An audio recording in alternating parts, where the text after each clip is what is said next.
Good morning, CINARS. Bonjour, CINARS. Thank you so much, Anne-Laure, for inviting me to contribute to this conference. And I will use my 15 minutes to speak about how Subtopia works to create a culture of innovation and how we think about doing that. I ignored the PM about notes. Innovation. It's a truly confusing buzzword that many of us love to disagree on what it means. And I will mention soon how we choose to think about it. But first, to give you an idea about what Subtopia is, on the very concrete side of things, Subtopia is this. It's 15,000 square meters of offices and spaces in 8 buildings. It's a creative cluster, which means that we host about 80 organizations within arts and culture. And it's located in the suburbs of Stockholm in a multicultural area, where about 100 different languages are spoken and where the average age is unusually low. It's a city-owned company, and it's defined as the city's investment for creative industries. Yeah. The place itself was built by L.M. Ericsson, you know, the guy with the phone company, Ericsson. When he turned old, he spent his days innovating and inventing different machines and devices for developing agriculture, like, for instance, he worked on creating an electric plow machine. He had a social perspective, and he committed his life to inventions for a world that was quickly changing around him. He looked for ways to adapt to that new reality and to help other people in doing that. And that's a core perspective that Subtopia of today shares with L.M. Ericsson, that innovation is about adaptation. That innovation is about evolving to changing needs. And it's about how to make the world a better place for all of us. Innovation is about staying relevant. What worked yesterday doesn't work today. So, what was originally created as a place for innovation is today, 100 years later, still in that same function. Today, the spaces are still filled with people that work to fulfill their dreams. And one of them is Erik. He is an artist in the company Cirkus Alfon. And he works with creating a mix of clowning and music and technology in a very unique style of shows that tour the world. Our perspective on innovation is inherent in our vision statement. Subtopia is a spacious suburban paradise and an international meeting place where creative people can feel at home, fulfill their dreams, and make the world a better place to be in. And this picture is meant to illustrate that statement. Which brings us to the question, what do we actually do in Subtopia? The very base is that arts and culture organizations rent spaces from us. And we serve as a platform where they get the chance to develop their creativity on their own terms. We offer a free zone. Subtopia itself does not create any artistic content. We don't produce artistic content. Our function is purely to support. We don't interfere, and we actually don't even express our artistic opinions in our support programs unless we're asked for. It's a place to think freely rather than write. Subtopia can sometimes co-produce artistic content, but then it's not on our own initiative. Somebody needs to come and knock the door, and then we can accompany the artist in risk-taking. So the ideal organization, there's 80 organizations around that something today, and the ideal organizations fulfills 4 criteria. It's an arts organization. It works within education and research. It develops itself as a business and entrepreneur, and it's socially engaged. Not so many of the organizations fulfill all these 4 criteria, but most of them at least 2 or maybe 3, some 4. There are amateurs, there are emerging talents, there are professionals. So activities on all these levels take place side by side. Our main focuses are on circus, film, and urban art. But from the 80 organizations, there's many different art forms represented. So it's a truly multidisciplinary and diverse context. Having that physical place of 15,000 square meters is, of course, of immense importance. But what constitutes Subtopia is the people. They are the spine. Many different kinds of expertise meet here. There's a critical mass that represents enormous loads of knowledge and big networks. And our function is to support. So, supporting, we do this. We work to facilitate the artistic, the technical, the commercial, and the social aspects of the creative process for both emerging and established artists. We offer studios, offices, residencies, accommodation. We offer personal and professional development in workshops, seminars, in individual coaching. We offer access to local, regional, international networks. We offer applying in funding support. We organize showcases and fairs. We take part of international cooperation projects that create possibilities. Sometimes we partner up by co-producing. The aim with all these offers is to give tools.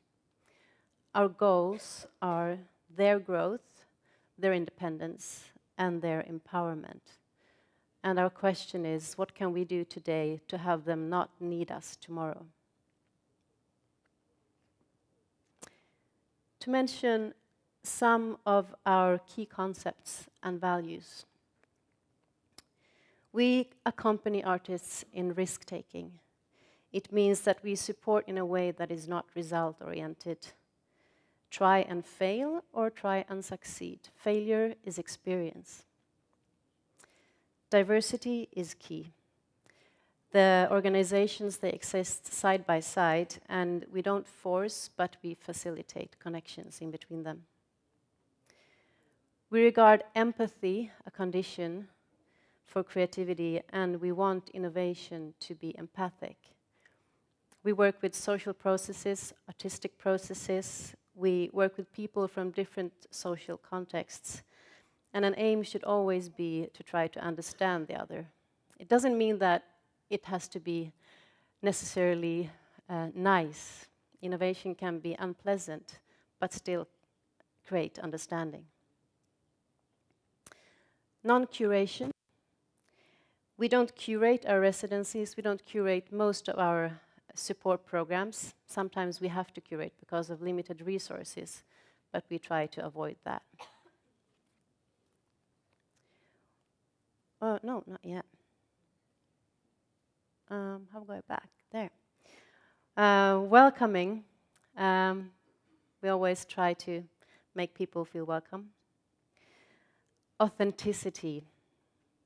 What are our real driving forces and how are they manifested? Do we do things because we truly care about something? Do we actually believe in what we say and what we do? Or are we too busy building a self-image? Is it meaningful? To stay authentic, we need to constantly ask ourselves questions like these and not rest in a cozy corner and think that we are done. And having said that, of course, we don't always succeed in doing all this in Subtopia. We also try and fail. But an aim is to have an ongoing evaluation process. And thereby, through all these I have mentioned, we wish to believe that we create a culture of innovation. And I will give you 3 examples, briefly, within Subtopia, projects within Subtopia that in practice manifest our ideas. So this one Klump. Klump is our incubator for business starters. The word Klump, it denotes a tight cluster of people. Starting a business is a very lonely thing, and Klump offers a context, a community, fully equipped office spaces together with other people in the same situation. Klump offers a formative environment and coaching with a low threshold for ideas. This means that the coaches meet the business starter with the attitude and standpoint of "I know nothing," which means that they don't dismiss the ideas that are presented. The focus is on them to understand their own assets and their skills and their passion, and to work on the sustainability of their business. An open and a friendly atmosphere and a sense of community is also a very important part of the support. Another project is DIT, stands for Do It Together, and this is Subtopia's creative program for young people. They come there with their own ideas, they knock the door, and they find a context where they can get their ideas tried and implemented with the support. DIT's work, it's not primarily about producing successful projects. It's about giving young people tools. It's about inspiring to pride and self-esteem and empathy. The motto of DIT is, if you don't try out new things, nothing new will happen. And if you don't meet new people, you won't have any new thoughts. And the third example is Subcase. Subcase is our CINARS, but in a smaller format.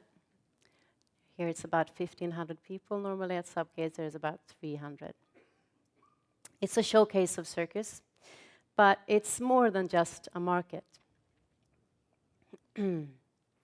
We think value-based in terms of creating a Subcase culture. So we put thought and energy into creating a place that allows people to feel good about themselves, to relax, and to take their guard down.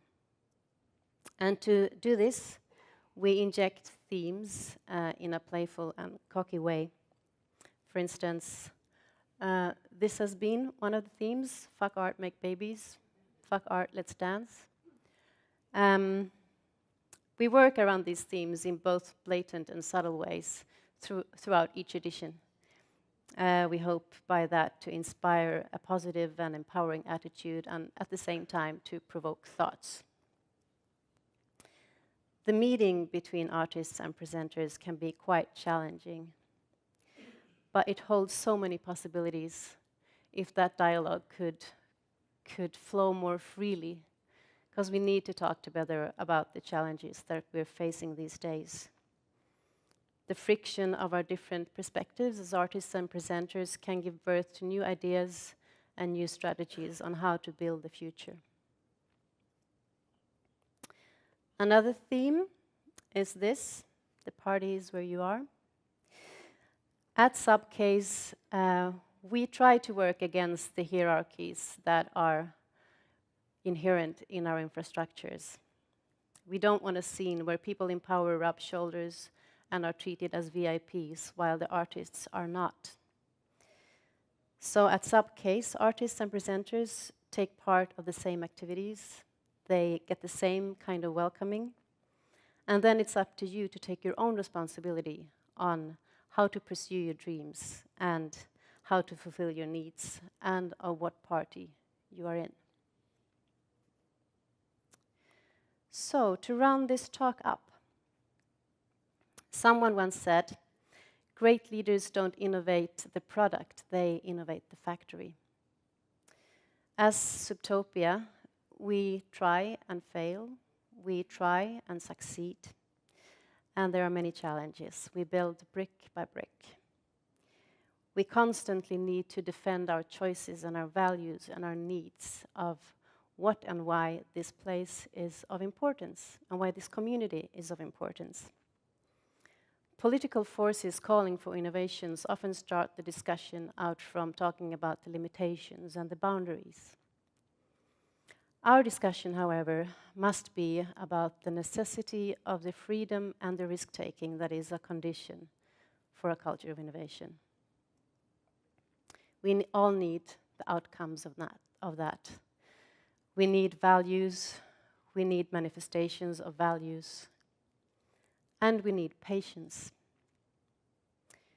If we want to be a place where people dare to take the risk of following their dreams and passions, then it's important that we also understand and follow our dreams and passions in real ways.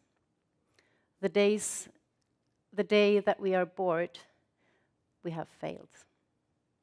Why art? Because we're worth it. Thank you.